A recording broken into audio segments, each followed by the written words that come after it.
Welcome Shri Nitin Gadkari, Union Minister for Road Transport and Highways, Government of India, to talk about the building blocks of rising India, and he'll be in conversation with News 18's Kishore Ajwani. Big round of applause for Gadkari ji, please.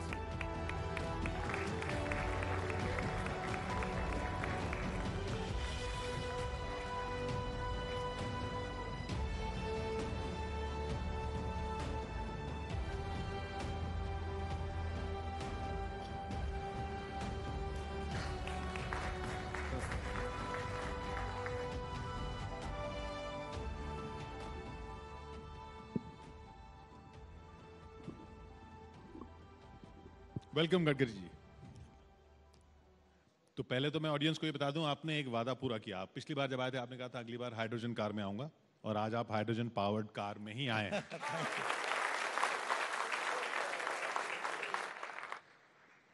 हम लोग hydrogen powered बस में कब आएंगे?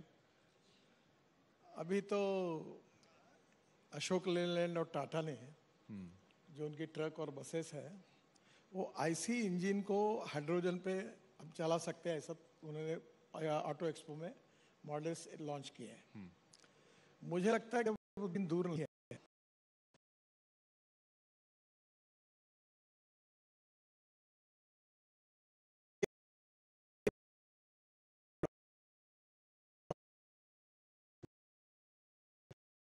पानी से और organic waste से होता है वो ग्रीन हाइड्रोजन। अभी मुझे बताते हुए खुशी हो रही कि दिल्ली में 3 बड़े बड़े माउंटेन्स हैं। मैंने कहा कि ये पर्यटन स्थल बन गए। ये कचरे के हैं, गाजीपुर और 2 जगह पर। तो अभी हमने 20 लाख टन कचरा, ये जो दिल्ली का यूएरिया 2 जो है रिंग रोड, ये जो सोनीपत के आते हुए पेरिफेरल रोड के बाद एयरपोर्ट जाने के लिए 2 से 2.5 घंटे लगते थे, अब 20 मिनट में लोग जाएंगे डायरेक्ट। वो रोड पूरा बना है, उसमें हमने 20 लाख टन कचरा यूज़ किया है। अब इसी कचरे को सैग्रीगेट करके इसमें प्लास्टिक, मेटल और ग्लास को अलग करके जो ऑर्गेनिक वेस्ट होगी वो बायोडाइजेस्टर में डाल के उससे मीथेन बनाकर मीथेन से हाइड्रोजन बनेगा। एक मार्ग ये है जो एग्रीकल्चर में जो परली है, cotton straw, wheat straw, rice straw, bagasse, उससे होगा। और दूसरा सोर्स जो है ये जो गंदा पानी है, कोई भी पानी है पर हम लोग वेस्ट वाटर यूज़ करें, और उसमें इलेक्ट्रोलाइज़र, हम इस समय वर्ल्ड में इलेक्ट्रोलाइज़र के नंबर 1 मैन्युफैक्चरिंग हब है। हम अमेरिका को एक्सपोर्ट कर रहे हैं। तो इलेक्ट्रोलाइज़र से हम लोग पानी से ऑक्सीजन और हाइड्रोजन अलग करेंगे। फिर जो जनरेटर लगेगा 500 बार तक या 700 बार तक कंप्रेस करने के लिए, वो हम लोग 100% बायो इथेनॉल पर लेंगे, क्योंकि उसमें डीजल खर्चा करने से बढ़ेगा तो कॉस्ट बढ़ेगी। तो वो ये पानी से भी हाइड्रोजन होगा। प्रॉब्लम एक है कि 1 किलो हाइड्रोजन के लिए 50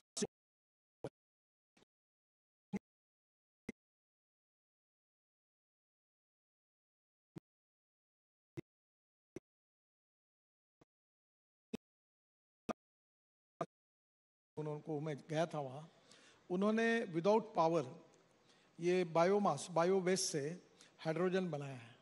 तो वो $1 आएगा, तो 80 रुपये में हम लोग 450 किलोमीटर चल पाएंगे। तो लोगों में बहुत सस्ता होगा, ट्रक, बसेस, कार, स्कूटर। और उसके बाद सबसे बड़ी बात है ना, हवाई जहाज़, बाद में हमारी केमिकल फैक्ट्री, स्टील फैक्ट्री, सब जगह पर हाइड्रोजन हम लोग यूज़ करेंगे। और मैं आपको बताता हूँ जो हाइड्रोजन मिशन हमारे सरकार ने तय किया है, हम ऊर्जा को आयात करने वाले नहीं, हम ऊर्जा को निर्यात करने वाला देश बनेंगे। ये हमारा प्रयास है। आपने हवाई जहाज की बात की, लोग कह रहे हैं कि आप तो हवाई जहाज़ों का धंधा ठप कर रहे हैं। जो एक्सप्रेसवेज बन रहे हैं अब 2 घंटे में इधर, 4 घंटे में उधर। देखिए ये बात सही है कि अब इसी साल के अंदर में दिल्ली से देहरादून 2 घंटे में होगा, जयपुर भी 2 घंटे में होगा, तो चंडीगढ़, अमृतसर 4 घंटे में होगा। अब देखो यहाँ से एयरपोर्ट जाना है 1 घंटा, एयरपोर्ट पे बैठना विमान में जाने के लिए 1 घंटा, वहाँ से जाने के लिए आधा पौन घंटा, और वहाँ से घर जाने के लिए 1 घंटा। अब कौन जाएगा दिल्ली से देहरादून? अगर रोड से डायरेक्ट हम नया रोड बना रहे 2 घंटे में जाएंगे, हरिद्वार में 2 घंटे में जाएंगे, तो कोई जाएगा नहीं। मुझे याद है मैं 95-2000 में जब मुंबई में मंत्री था तो जेट एयरवेज की 8 फ्लाइट मुंबई से पुणे के बीच में चलती थी। और जब हमारा मुंबई पुणे एक्सप्रेस हाईवे बन गया, अब तो 20 साल हो गए। अब पुणे से मुंबई फ्लाइट बंद हो गई तो अभी है नहीं। तो पर इसका मतलब उनका नुकसान नहीं होगा। वो देहरादून से हैदराबाद, देहरादून से अहमदाबाद, देहरादून से पुणे, देहरादून से जयपुर, तो दूर दूर की फ्लाइट और बढ़ेगी क्योंकि वहाँ 22% ग्रोथ है। जो नज़दीक वाली है वही केवल बंद होगी। तो ये सरकार सड़क बनाती है या सड़क सरकार बनाती है? मुझे तो मालूम नहीं। मैं मिनिस्ट्री ऑफ सरफेस ट्रांसपोर्ट का मंत्री हूँ और मोदी जी के नेतृत्व में हम सड़क बनाने का काम कर रहे हैं। और सड़क बनाने से मुझे लगता है कि हमारे देश में जहाँ सड़क बनती है वहाँ विकास होता है। अभी ये द्वारका एक्सप्रेस हाईवे जो हम बना रहे हैं, तो मुझे मालूम नहीं, एक दिन मुझे एक सज्जन हवाई जहाज में मिले और मेरे पैर छुए तो बोला ऐसा क्यों कर रहे हो? बोले मेरा पूरा धंधा चौपट हो गया था।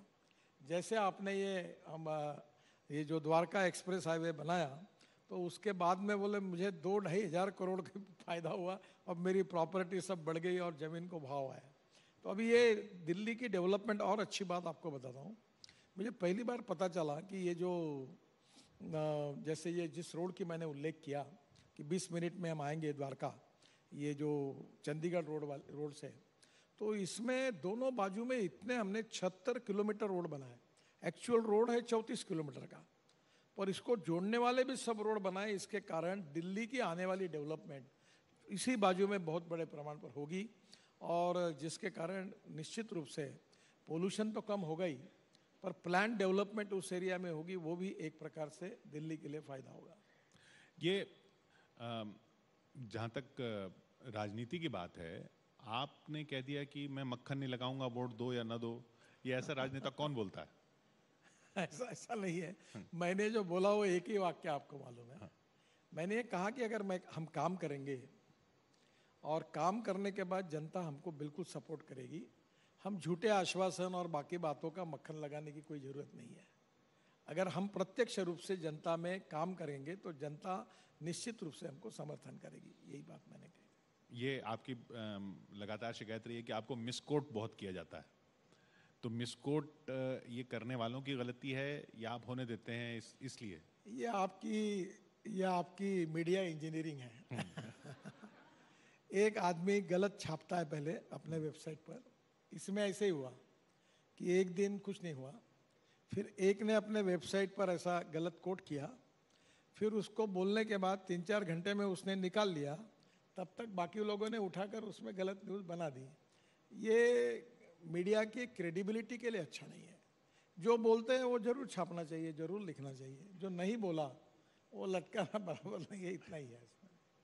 ये भाषा में भी हो जाता है कि मराठी से हिंदी इंग्लिश में जाते जाते बात सीरियस हो जाती है?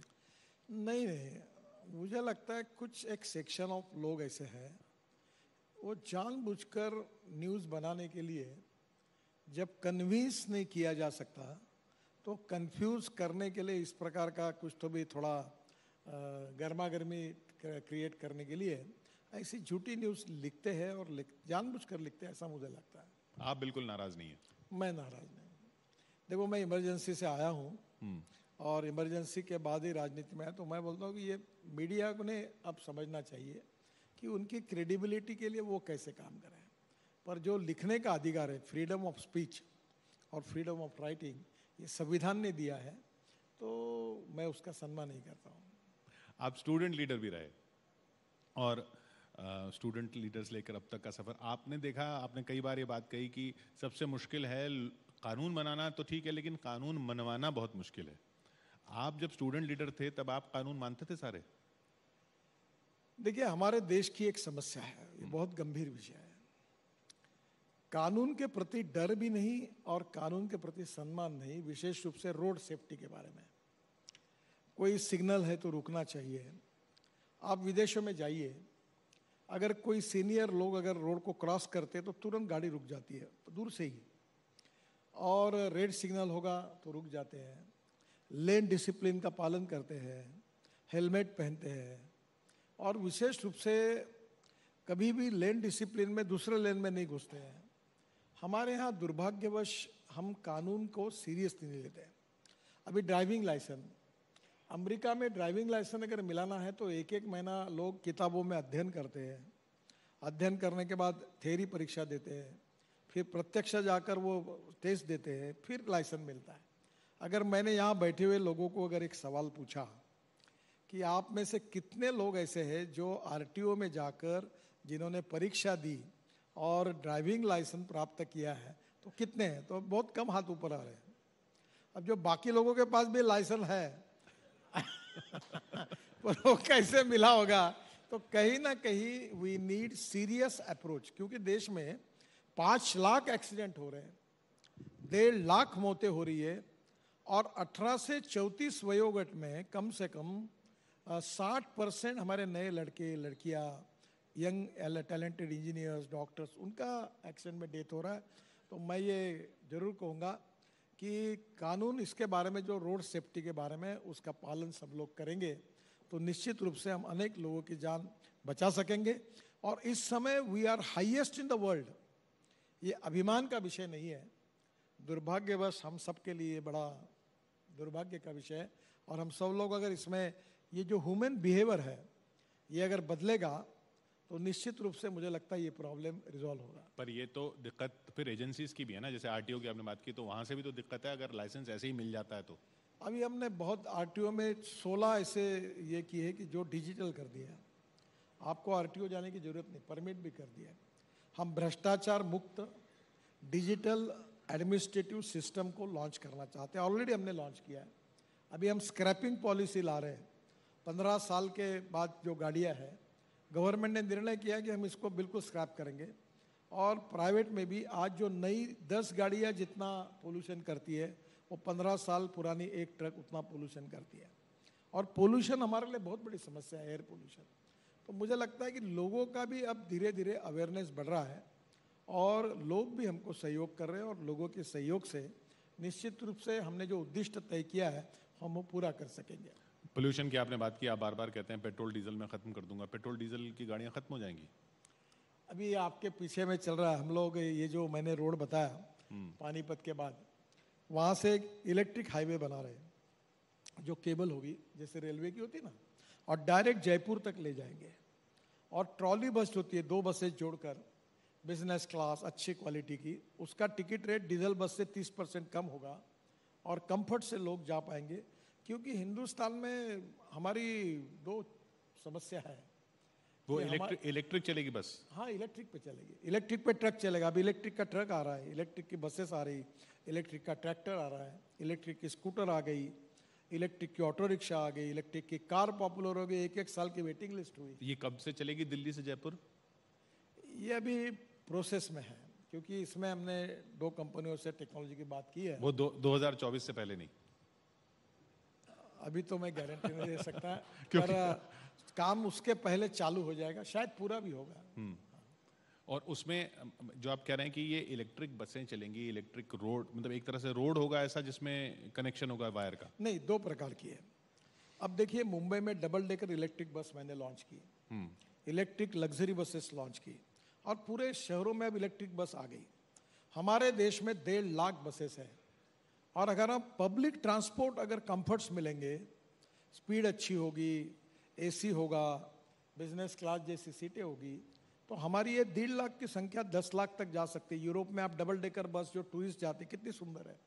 और एक इसमें सबसे बड़ा इकोनॉमिक्स ऐसा है कि एक डीजल की बस जब चलती है तो उसका पर किलोमीटर खर्चा 115 रुपये है। वही अगर इलेक्ट्रिक बस जो लिथियम आयन वाली चल रही है, उसका खर्चा आपने टेंडर निकाला 5-5.5 बसों के लिए, तो 39 रुपीज़ पर kilometre for non AC bus and 41 rupees पर किलोमीटर फॉर एसी बस।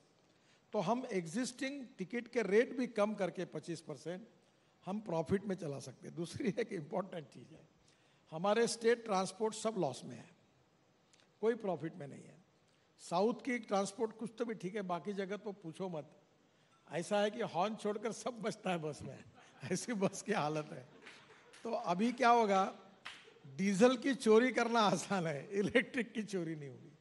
और दूसरा, हमने एक मॉडल ऐसा तैयार किया है कि बस में चढ़ते समय आप कार्ड दिखाओगे, वहाँ कैमरा लगा रहेगा, उतरते समय कार्ड दिखाओगे, जितना आपने प्रवास किया उतना ही पैसा आपके बैंक अकाउंट से निकल जाएगा। तो पैसा देने का कोई कारण है नहीं, तो चोरी नहीं होगी। और 2 बातें होगी तो बसेस प्रॉफिट में आएगी। अब मैं ये कोशिश कर रहा हूँ कि स्टेट गवर्नमेंट को, हम लोग प्राइवेट इन्वेस्टर को बोल रहे कि तुम बसेस को फाइनेंस करो, हम ऑपरेटर को बसेस देंगे और जो टिकट का पैसा होगा रोज एस्क्रो अकाउंट में जमा होगा और पहले पैसा बस वाले को मिलेगा और बाद में पैसा बाकी बातों के लिए खर्चा होगा। और इस प्रकार से पब्लिक प्राइवेट ट्रांसपोर्ट में कम से कम 1.5 से 2 लाख बसेस इलेक्ट्रिक में स्टेट गवर्नमेंट के इसमें लाने के बारे में हम एक योजना बना रहे हैं और जिसके कारण प्रदूषण भी कम होगा, टिकट रेट भी सस्ते होंगे और लोग पब्लिक ट्रांसपोर्ट में अच्छे एयर कंडीशन में अच्छे प्रकार कंफर्ट्स लेकर प्रवास करेंगे। वो तो विपक्ष के नेता भी कहते हैं कि आप जब जितनी भी ये सब करते हैं उसमें भेदभाव भी नहीं करते विपक्ष के खिलाफ। कहीं पे भी कोई प्रोजेक्ट हो, विपक्ष का राज्य हो या किसी की कॉन्स्टिट्यूंसी हो, उसमें भी भेदभाव नहीं होता। तो ये जो आपका कनेक्ट है सब वर्गों से, चाहे राजनीतिक वर्ग हो चाहे सामाजिक वर्ग हो, आपको कभी ऑफर नहीं आया कि आप कांग्रेस में आ जाइए जब कांग्रेस पावर में थी? देखिए, पहली बात तो ऐसी है कि प्रधानमंत्री जी ने भी कहा है कि सबका साथ, सबका विकास और सबका प्रयास। दूसरा, ये देश किसी पार्टी का नहीं है, कोई डिस्ट्रिक्ट, कोई रोड, ये देश की जनता का है। और मैं बीजेपी का हूँ, BJP is a part of my life conviction, तो मेरी पार्टी छोड़ने का तो सवाल ही नहीं उठता। नहीं, जब वो पावर में थे और आप पार्टी बहुत स्ट्रगल कर रही थी। मुझे सब पार्टी के लोग आते हैं जो हमारे विरोधी भी है, उनका काम अगर उचित है, न्यायपूर्ण है, तो मैं सबके काम करता हूँ। इतना ही नहीं, पब्लिक में से भी कोई आता है और बोलता है ये मेरा प्रॉब्लम है, अगर वो सही है तो मैं कर देता हूँ। और सही काम लोकतंत्र में सबका होना चाहिए, यही लोकतंत्र की व्याख्या है। और गलत काम अपने को अभी नहीं करना चाहिए, ये भी उतना ही आवश्यक है। तो आप वाकई मानते हैं कि जनता वो फिर परफॉर्मेंस ऑडिट करेगी? देखिए, मैं इतना ज़्यादा सोचता भी नहीं हूँ, मैं पॉलिटिशियन कम हूँ, सोशल वर्कर ज़्यादा हूँ। मैं बहुत से सोशल प्रोजेक्ट भी करते रहता हूँ और मेरा अनुभव ऐसा है कि आप अगर काम ठीक से करोगे तो लोग जात, पंथ, धर्म, भाषा, सेक्स और पार्टी, इससे ऊपर उठकर आपको समर्थन करते हैं। और ये लोग भी जानते हैं कि भाई ये काम हुआ है तो लोग निश्चित रूप से सपोर्ट करते हैं। और इसलिए पॉलिटिक्स ऑफ परफॉर्मेंस ये सबसे इम्पोर्टेंट है। और दूसरा मेरा एक प्रिंसिपल है कि financial audit is very important, but performance audit is more important than financial audit. तो हम कितना काम कर पाएंगे, कितने समय में कर पाएंगे, कितने सस्ते में कर पाएंगे। एक जोजिला टनल बना रहे हैं हम लोग, उसकी एस्टिमेटेड कॉस्ट 12,000 करोड़ थी। हम लोग ने 1 साल मेहनत की, एसोसिएशन वालों के साथ साल भर सेमिनार होते रहे, मेहनत करते रहे, टेक्नोलॉजी में किया। आपको ताज्जुब होगा, हमने जोजिला टनल में 5,000 करोड़ बचाए और आज स्थिति ऐसी है कि लगभग 70% काम पूरा होगा। और मैं अभी वहाँ झेड़मोर टनल और बाकी इसके इनॉग्रेशन के लिए भी अप्रैल में जा रहा हूँ। और जम्मू से श्रीनगर भी हम बहुत टनल बना रहे हैं, उसमें से कुछ टनल है, जम्मू का रिंग रोड है। तो मुझे लगता है कि काम अच्छा करेंगे तो कोई भी व्यक्ति समाज का अच्छे काम के लिए सपोर्ट करता है, ये समाज का स्वभाव है, इस बात पर मेरा विश्वास है। वो मैंने इसलिए पूछा क्योंकि वो महाराष्ट्र में खासतौर पे अभी आइडियोलॉजी को लेकर बड़ा हो रहा है कि आइडियोलॉजी अलग है फिर भी पार्टियां साथ में हैं। अब सावरकर साहब को लेकर इतना बड़ा विवाद हो गया। देखिए, अटल बिहारी वाजपेयी अक्सर एक बात कहते थे, मतभेद होने चाहिए, मनभेद नहीं होने चाहिए। और दूसरी बात, अब मैं अपने बचपन से स्वतंत्रवीर सावरकर को मैंने उनका पढ़ा है और जब उनकी माझी जन्मठे करके किताब थी वो जब पढ़ी मैंने तो मेरे आंखों में आंसू थे। अगर इस देश के लिए स्वतंत्रवीर सावरकर जी ने जो किया है वो, मुझे लगता है उनके विचारों के बारे में मतभिन्नता हो सकती है, क्योंकि त्याग, तपस्या, बलिदान, समर्पण, पूरा परिवार बर्बाद हुआ, भाई बर्बाद हुए, पत्नियों ने पूरे साल भर ये जेलों में रहे, जेलों में इतना कष्ट सहन किया वो देश की स्वतंत्रता के लिए। तो मुझे लगता है कि अध्ययन करके फिर लोगों ने कमेंट्स करनी चाहिए। ऐसे जिन लोगों ने देश के लिए कुर्बानी दी, स्वाधीनता मिला कर दी, उनके बारे में इस प्रकार की कमेंट्स करना लोगों को भी पसंद नहीं आता। चलिए, एक आखिरी सवाल, कुछ ऑडियंस क्वेश्चंस थे मेरे पास लेकिन वक्त खत्म होता हुआ, लेकिन मैं कुछ सवाल ले लेता हूँ कि अगर आप ऑनलाइन जब देखते हैं तो पॉलिटिकल न्यूज़ के अलावा और क्या क्या देखते हैं? मैं तो गाने सुनता हूँ मैं न्यूज़ देखता नहीं। सुबह उठने के बाद गाने सुनाते भी हैं? नहीं, सुबह उठने के बाद मैं 1-1.25 घंटा व्यायाम करता हूँ, प्राणायाम करता हूँ, तो तब मैं न्यूज़ सुनता हूँ। और फिर रात को 12 बजे कोई होगा तो एक आध बार न्यूज़ सुनता हूँ। मैं ज़्यादा दिन टीवी देखता भी नहीं और मुझे पसंद भी नहीं, कार्यक्रम भी नहीं देखता। दूसरी बात, अगर मैं पसंद क्यों नहीं, आपने बोला पसंद भी नहीं। आप वही बताते इसने क्या किया, उसने क्या कहा, इसने क्या किया, उसने क्या किया, ये इसका हुआ, उसने ऐसा, वो आप सच बताओ मैं आपको, जो कॉमन लोग हैं उनको इसमें इंटरेस्ट नहीं है। Knowledge is the power. आप मीडिया का उपयोग लोगों को इंफॉर्मेशन देने के लिए करेंगे, टेक्नोलॉजी नई बताने के लिए करेंगे, नए इनोवेशंस बताएंगे, तो पीढ़ी देखते। अभी भी यूट्यूब पर मैं जब बोलता हूँ तो मेरे कितने जगह, मुझे पूरे वर्ल्ड में लोग सुनते हैं, मुझे यूट्यूब पैसा देती है, बहुत मिलता है। आप ये समझिए कि लोगों को कोई नई बात सुनने में इंटरेस्ट है। अब नितिन गडकरी ने क्या कहा, उसके ऊपर राहुल गांधी ने क्या कहा, फिर राहुल गांधी ने क्या कहा, उसके ऊपर इसने क्या कहा, इसमें आपको भले इंटरेस्ट हो, अब पब्लिक को इसमें ज्यादा इंटरेस्ट है। अब ये दिल्ली का कचरा, आप ये करिए कि 20 मीटर गाजीपुर की टेकड़ी नीचे हो गई और पूरा कचरा रोड में डाला। अब उस पर एक कार्यक्रम करिए कि वेस्ट टू वेल्थ। मैंने अपने मथुरा में ये 80 mld स्लज हाइब्रिड एन्यूटी में प्रोजेक्ट किया, उसको पानी शुद्ध किया और त्रिवेणी इंजीनियरिंग कंपनी ने प्रोजेक्ट किया, 40% सरकार ने दिए और वो शुद्ध पानी निकालकर इंडियन ऑयल रिफाइनरी को बेचा। वो 20 करोड़ साल के दे रहे हैं और प्रोजेक्ट सक्सेसफुल हुआ। तो ऐसी बहुत सी इनोवेटिव बातें अलग अलग फील्ड में है, आप वो बताएंगे तो निश्चित रूप से लोग ज़्यादा सुनेंगे। जी, तो इसी नोट पर हम उन कचरे के पहाड़ों में न जाके इन कचरे के पहाड़ों की बात पर ही यहाँ खत्म करते हैं। बहुत बहुत शुक्रिया आपका हमारे साथ जुड़ने के लिए। नमस्कार। Nitin Gadkari. Ladies and gentlemen, big round of applause for Shri Nitin Gadkari.